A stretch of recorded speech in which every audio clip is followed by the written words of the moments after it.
तेजस्वी यादव जी ने कसम खा ली है कि अपने पिता के हर बात का खंडन करेंगे। अमित शाह जी भारत के गृह मंत्री और प्रधानमंत्री के बाद सबसे पावरफुल नेता और मंत्री भारत सरकार में वही है कि भाग्य बनाई गंगा मैया पैर धोने आई हैं। अच्छा, लालू यादव कहा करते थे ये बात, आप लोग को याद होगा, मीडिया में एक खबर बनती थी। लेकिन दुख होता है कि गृह मंत्री के पास एक तो आंकड़े सही नहीं होते हैं और झूठ और जुमला के अलावा कुछ बोलते नहीं। नमस्कार, आप देख रहे हैं चौकस भारत और मैं ब्रजेंद्र। भाई, देश के गृह मंत्री सह सहकारिता मंत्री बिहार आए, सभा को संबोधित किए और मंच से ही बहुत कुछ बिहार के बारे में भी उन्होंने आंकड़ों के साथ जाहिर किया। बिहार की जनता को बताने का प्रयास किया कि बिहार में जो केंद्र सरकार है वो क्या कुछ करने जा रही है, क्या कुछ किया है आज तक। नीतीश कुमार जो मुख्यमंत्री हैं बिहार के, वो भी मंच साझा कर रहे थे, उनके साथ में थे और कई नेता जो हैं सत्ता पक्ष के वहाँ पर मौजूद थे। लेकिन अमित शाह जी के कई बयानों के बाद भी अगर हम बात करें विपक्ष की, तो तेजस्वी यादव ने साफ तौर पे कहा कि ये बिना पढ़े लिखे पहुंच जाते हैं और जो भी मन में आया वो बोलने लगते हैं। हम लोग तो आंकड़ों के साथ ही सब कुछ बात करते हैं, बिना आंकड़ों के कोई भी तथ्य हम सामने नहीं रखते हैं। हम वो बयान सुनवाते हैं तेजस्वी यादव का कि उन्होंने क्या कुछ कहा अमित शाह के संभाषण पे, उनके यहाँ आगमन पे। अफजलपुर के लोग जो है बिहार का दौरा करेंगे और इसी दौरे पर कुछ दिन पहले, 2 दिन पहले अमित शाह जी बिहार आए। अच्छी बात है, आना चाहिए, हमेशा आना चाहिए। लेकिन बीजेपी की तो परंपरा है कि जिस राज्य में जब चुनाव होता है वहीं ये लोग पहुंचते हैं। हालांकि ये उनका अपना निर्णय है। अमित शाह जी आए। अमित शाह जी भारत के गृह मंत्री और प्रधानमंत्री के बाद सबसे पावरफुल नेता और मंत्री भारत सरकार में वही है। लेकिन दुख होता है कि गृह मंत्री के पास एक तो आंकड़े सही नहीं होते हैं और झूठ और जुमला के अलावा कुछ बोलते नहीं। ये सच्चाई। अगर आप लोग भी उनके पूरे वक्तव्य का अगर निकाल करके देखें तो केवल लालू जी को कोसता और जंगल राज की बात नहीं। बिहार के बारे में वो कोई जानकारी लेकर के नहीं आए। अमित शाह जी आप आए जरूर, लेकिन लगता है कि आपकी तैयारी ठीक नहीं, आपके आंकड़े ठीक नहीं। और देश के गृह मंत्री के पास जो लगातार गृह मंत्री हो भारत सरकार, अगर बिहार में अगर आके जंगल राज के बारे में बात करता है तो आंकड़ों के बारे में बात करनी चाहिए अमित शाह जी को। अरे भाई, आप ही का है एनसीआर, गृह मंत्रालय के अंतर्गत ही आता है। आए तो बताते कि 20 साल में बिहार में अपराध कितना हुआ है, तो उसकी भी तुलना हो जाती। अब अमित शाह जी के एनसीआरबी के अनुसार जो भारत सरकार का ही है, जो पढ़ लिख करके तो आते नहीं है, बिना तैयारी के आते हैं।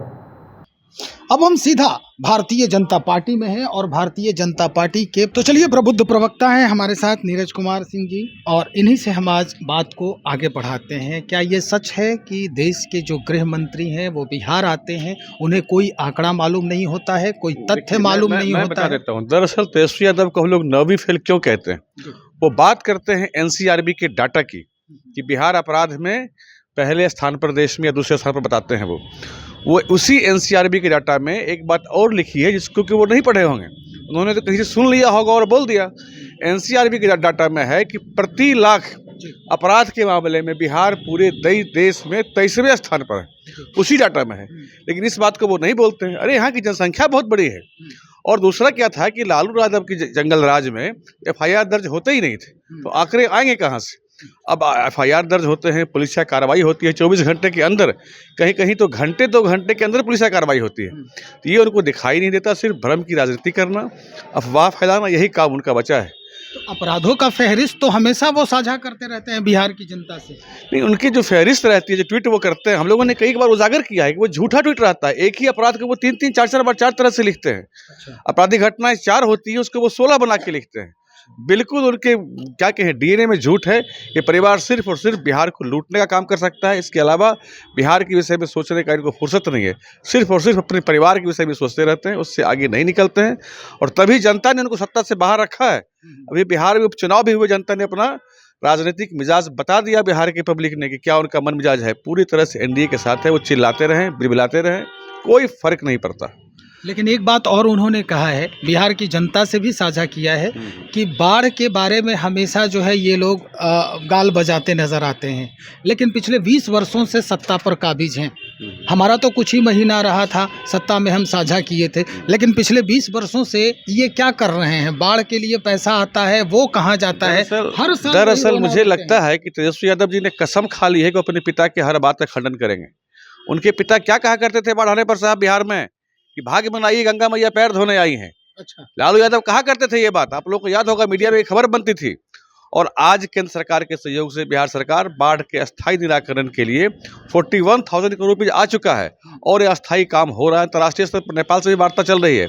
और गृह मंत्री अमित शाह जी ने कहा है कि अगले 5 साल में बिहार को बाढ़ से हमेशा के लिए निजात कैसे मिले, इसके लिए हम लोग प्रयासरत हैं और इसको करके रहेंगे। कोसी जिसे हम लोग पढ़ते थे कि कोसी आपदा है, उस कोसी को हम लोग अवसर में बदलने जा रहे हैं। बिहार का शोक कहा जाता है। बिहार का कोसी अब बिहार का एक अवसर होगा, और उससे सिंचाई होगी, उससे नहर बनेगा, और कोसी अब आपदा से अवसर में बदलने जा रहा है। लेकिन अगर हम बात करते हैं कुछ जो अभियंता हैं, इंजीनियर्स हैं, उनसे जब हम बात करते हैं कोसी को लेकर के, तो वो कहते हैं कि ये प्राकृतिक व्यवस्था है, इसे आप कहीं भी मोड़ दीजिए, तोड़ दीजिए, कहीं से भी इसको मोड़ लीजिए, लेकिन ये जो परिस्थिति बनी है, ये जो धार है, वो कभी मुड़ने वाला नहीं है। तो ये नहीं लगता है कि लालू जी जो कहते थे कि ये सौभाग्य मनाइए कि गंगा मैया पैर इसके लिए वहाँ अब तकनीक एक से एक आ गई है। अब इसी के लिए वहाँ डैम बनाया जा रहा है। ये अमेरिका में तकनीक काहे काम नहीं कर रहा है? सब जगह काम कर रहा है। वहाँ डैम बनाया जा रहा है और डैम बना के अस्थायी निजात बाढ़ से पाया जाएगा। उस पानी का कुछ अलग उपयोग भी किया जाएगा। दरअसल जो गाद है वह कई किलोमीटर तक अपना रास्ता भटक चुका है, उसको सही रास्ते पर लाने का भी प्रयास किया जाएगा। और नेपाल से भी मैंने कहा कि हम लोगों का समझौता लगभग अंतिम चरण में है, हो जाएगा कि इस तरह से नेपाल से पानी यहाँ पर नहीं आए। उस पानी को हम लोग कहीं और डाइवर्ट करें, कुछ और उसका उपयोग करें। यानी कि तेजस्वी जी को अब समझना चाहिए कि इस बार जो केंद्र से पैसा आएगा बाढ़ के राहत के लिए, बाढ़ से बिहार को बचाव के लिए, वो 100% तेजस्वी जी को क्या समझना चाहिए ये मैं नहीं कहूँगा। मैं इतना ज़रूर कहूँगा कि वो कुछ समझ ही नहीं सकते वो, क्योंकि वो 9वीं फेल, उनको कितना भी कह दीजिए उनको समझ आने वाला नहीं है। इसलिए मैं बिहार की जनता से आपके माध्यम से अपील करता हूँ कि बाढ़ से अस्थायी निजात बिहार को मिलने जा रहा है। तेजस्वी यादव को समझ में आए ना समझ में आए, उससे हमें कोई फर्क नहीं पड़ता। चलिए, बहुत शुक्रिया जानकारी देने के लिए। तो हमारे साथ प्रबुद्ध प्रवक्ता भारतीय जनता पार्टी के नीरज कुमार सिंह जी बातचीत कर रहे थे इस पूरे मसले पर कि भाई जो बातें तेजस्वी यादव कह रहे हैं वो कितना हकीकत है और कितना फसाना है। तो चलिए देखते हैं क्या कुछ सामने आता है आने वाले दिनों में, और जो रकम आ रहे हैं बाढ़ राहत के लिए, या फिर जो इल्ज़ामात जो लगाए गए हैं तेजस्वी यादव के द्वारा, वो कितना सही है, कैसे उस पर प्रभाव डाला जाता है, वो हम देखेंगे और फिर हम आपके सामने हाजिर होंगे लेकर। बने रहिए हमारे साथ। बहुत शुक्रिया।